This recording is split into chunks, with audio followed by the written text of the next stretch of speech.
So we're here in the East Village going to one of my favorite places in all the world, Mayahuel, a tribute to tequila and mezcal and all things agave.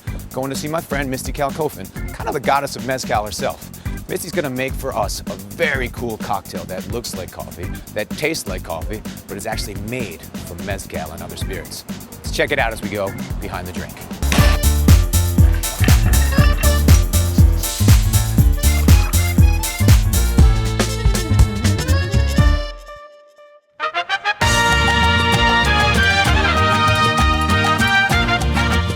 Hey, Misty. Hi, Andy. Oh, look at what you're doing. I know, I was expecting you. Well, here's to you, Chichicapa. Here's to you, Chichicapa. Bakin, friend.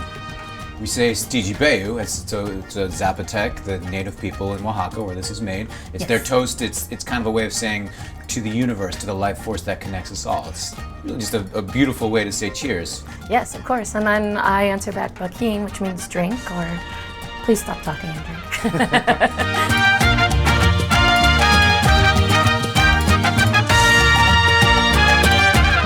Mezcal is obviously, one of the things that you spend a lot of time with, one of the things that's near and dear to my heart. Yes.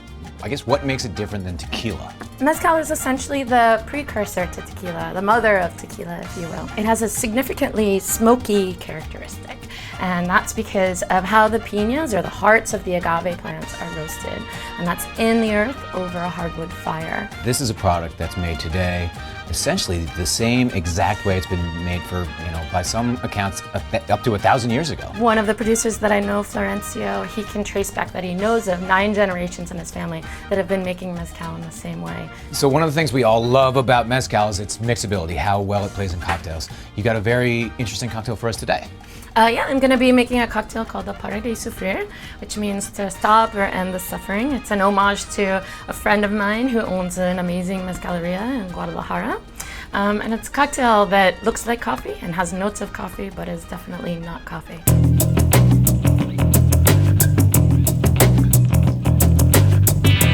It starts with some aromatic bitters, a little bit of an amaro. As you know, the range of amaros can go from very, very dry and bitter and earthy to very, very sweet.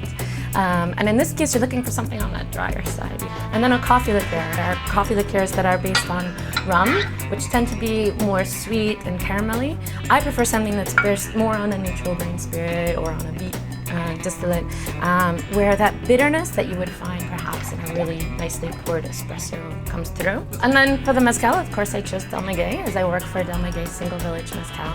And in this case, I chose Chichicapa. Chichicapa is in one of the villages where this mezcal is made. Yes. And what Del Maguey has done is gone to several of these villages and taken the mezcal that they make there, that they've been making for generations, and bottled it as that specific mezcal. The tradition that's been passed down generation from generation in a particular family. So I chose Chichicapa, which is definitely represents that smoke characteristic that we were talking about earlier. It definitely comes through and it's in the forefront with this particular mezcal. And then finally we have Pedro Jimenez sherry, which I chose flavor profile-wise because it's a very rich, it's sweeter with notes of dried fruit, dried raisins or dates. And it's an homage to my friend Pedro Jimenez, who owns the bar, the mezcaleria.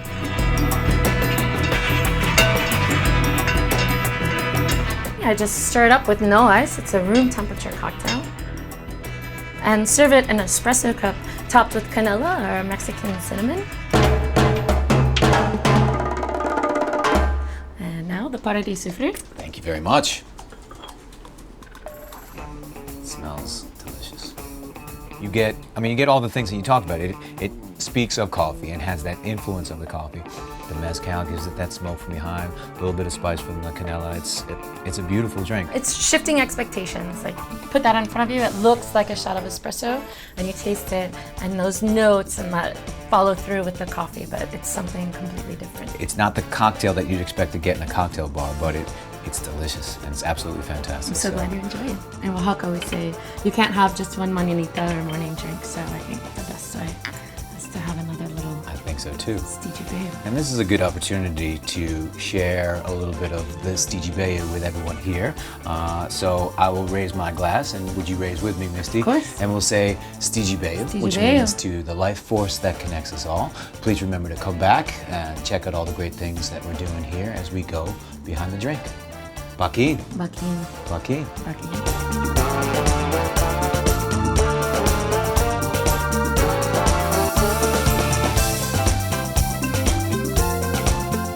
Turns out Snap, Crackle, and Pop enjoy a nice chocolate shower. The result?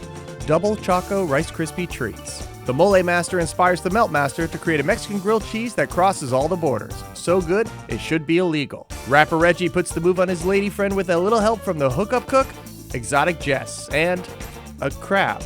Dad's balls, beef, and cheese. It's a dude food to remember when Michael Ferraro teaches us a time-tested family recipe.